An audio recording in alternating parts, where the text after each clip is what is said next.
اللہ کے حبیب علیہ الصلوۃ والسلام فرماتے ہیں ترمذی کی حدیث، 2 بھوکے بھیڑیے بکریوں میں چھوڑ دیے جائیں وہ اتنا نقصان نہیں پہنچاتے جتنا کہ مال مرتبے کا لالچ انسان کے دین کو نقصان پہنچاتا ہے۔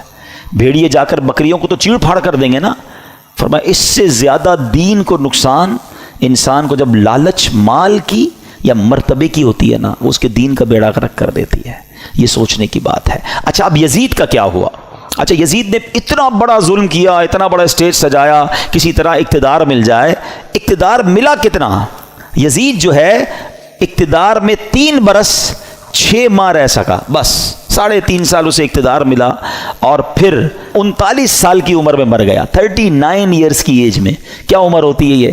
لیکن بڑی بری عادتیں تھیں، شراب کا عادی تھا، بدکاری کا عادی تھا۔ ایک رومی لڑکی سے اس کو عشق ہو گیا، اس لڑکی نے اس کو جنگل میں بلایا، بیابان میں بلایا، اور جب خوب شراب کے نشے میں دھت ہو گیا تو اس کو خنجر کے وار کر کے یہ کہہ کر ہلاک کیا کہ تو بدبخت اپنے نبی کے نواسے سے وفاداری نہ کر سکا، مجھ سے کیا وفاداری کرے گا۔ اس کو مار کر وہ لڑکی چلی گئی، کئی دنوں تک کسی کو پتہ ہی نہ چلا، چیل کوے اس کی لاش کو نوچتے رہے۔ اس کے ساتھی ڈھونڈنے نکلے کہ یزید گیا کدھر، بیابان میں اس کی سڑی ہوئی لاش ملی، کھڈا کھود کر اس کو دفنا دیا گیا۔ یہ انجام ہوا ان ظالموں کا۔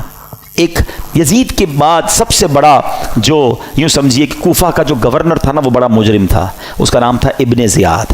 ابن زیاد کی بھی آپ دیکھیں، اللہ پاک کی کہتے ہیں نا، اللہ اپنی قدرت کے نظارے کیسے دکھاتا ہے۔ 10 محرم ہی کا دن تھا، 6 برس بعد 10 محرم کے دن ابن زیاد انتہائی ذلت کے ساتھ مارا گیا۔ اس کا سر کٹوا کر کوفہ میں مختار ثقفی کو بھجوایا گیا۔ یہ وہی محل تھا جہاں امام حسین کے سر انور کو لایا گیا تھا۔ ٹھیک 6 سال بعد ابن زیاد کے سر کو لایا گیا۔ اب اس کا جب سر رکھا گیا تو ایک بڑا سا سانپ آیا اور اس کے سر کے اندر داخل ہو گیا۔ پورے محل کے لوگ ڈر گئے، کبھی آنکھوں میں جاتا، کبھی ناک میں جاتا۔ تو میرے پیارے اسلامی بھائیوں، یہ واقعات ان یزیدیوں کا انجام ہمیں بتاتا ہے کہ ظلم جو ہے نا، وہ زیادہ دیر نہیں چلتا ہے۔ اگر دنیا میں آج بھی کوئی ظلم کر رہا ہے، کسی کا مال دبایا ہوا ہے، کسی کا حق دبایا ہوا ہے، کسی کی زمین پہ قبضہ کیا ہوا ہے، کسی کو ویسے ہی ڈرا رہا ہے، وہ یہ نہ سمجھے کہ یہ پائیدار ہے۔ ظالم کا انجام جو ہے نا، وہ بڑا ہی عبرتناک ہوتا ہے۔ پھر دنیا تماشا دیکھتی ہے، اور مظلوم جو ہے اللہ اسے ترقی دیتا ہے، اللہ اسے عروج دیتا ہے۔ قرآن مجید فرقان حمید میں اللہ کریم نے ظالموں کے بارے میں کیا فرمایا؟ اللہ فرماتا ہے کذالک اخذ ربک اذا اخذ القری وہی ظالمہ ان اخذہ علیم شدید۔